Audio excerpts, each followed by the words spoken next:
Un logement neuf est en effet plus qualitatif, plus confortable et construit selon les dernières normes. La période que nous venons de traverser a mis en lumière le besoin de se sentir bien chez soi et les logements neufs répondent à cette attente, en ce sens où ce sont des logements personnalisables, confortables, qui vont présenter des équipements de dernière génération et on peut penser à la domotique par exemple, et ce sont par ailleurs des logements qui vont présenter des prestations et des finitions parfaitement soignées.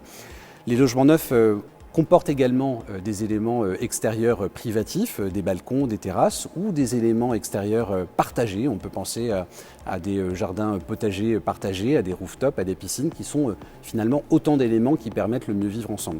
Enfin, et point majeur, les logements neufs bénéficient de garanties légales. On peut penser par exemple à la garantie de parfait achèvement, à la garantie biennale sur les équipements ou à la garantie décennale sur la construction. Oui, c'est un avantage réel par rapport à l'immobilier ancien. On l'a dit, les logements neufs sont construits selon les dernières normes en vigueur.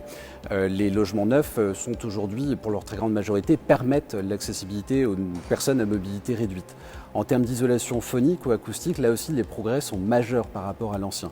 Mais c'est surtout finalement en termes de performance énergétique que les progrès, ou en tous les cas les différences sont réelles par rapport à l'immobilier ancien. Tous les logements neufs sont aujourd'hui construits selon la norme RT 2012 et les logements n'ont jamais été aussi économes et finalement tournés vers les énergies renouvelables.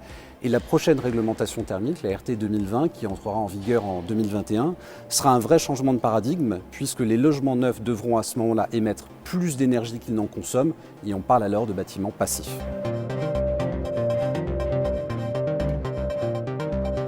Depuis quelques années, la prise en compte effectivement du réchauffement climatique est réelle tant auprès des municipalités que chez les promoteurs ou les constructeurs.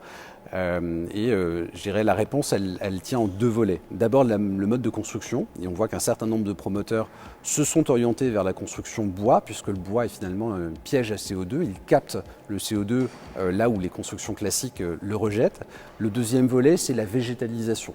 Et là, on voit un certain nombre de résidences qui intègrent finalement des rideaux végétaux en façade ou des cœurs d'îlots paysagers qui sont finalement autant d'îlots de fraîcheur pour les habitants.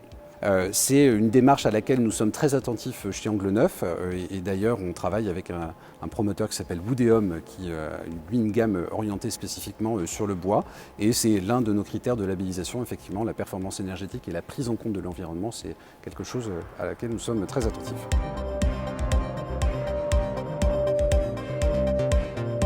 On pourrait en effet le penser, puisque construire du neuf, on l'a dit, coûte cher du fait des coûts de construction, du poids des normes et surtout du foncier qui est aujourd'hui rare et cher. Mais les choses ne sont pas aussi simples, puisqu'il faut considérer dans l'ancien les travaux qui pourraient être à faire tant dans les parties privatives que dans les parties communes. Et ces travaux peuvent s'avérer finalement coûteux sur le long terme, notamment pour les bâtiments anciens qui sont sur des secteurs sauvegardés ou protégés. Ce qu'il faut également prendre en compte dans la réflexion, c'est les frais d'acquisition. Or, dans l'ancien, ils sont aujourd'hui beaucoup plus élevés que dans le neuf. Ce qu'on appelle communément les frais de notaire sont à 3% dans le neuf quand ils sont plutôt à 8% dans l'ancien. Dernier point qui est intéressant à relever, c'est qu'on constate qu'aujourd'hui, dans un certain nombre de villes, et c'est vrai notamment dans le Grand Paris, les prix de l'immobilier neuf ont plutôt tendance à être assez proches finalement des prix de l'ancien, et ça, c'est plutôt une prime au neuf.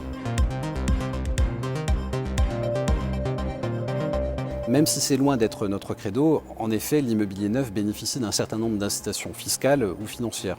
Elles sont de trois ordres. La première pour un acquéreur qui veut, ou en tous les cas quelqu'un qui veut acheter du neuf pour en faire sa résidence principale, c'est la TVA à 5,5. On peut bénéficier effectivement d'une TVA à taux réduit quand on achète de l'immobilier neuf pour en faire sa résidence principale.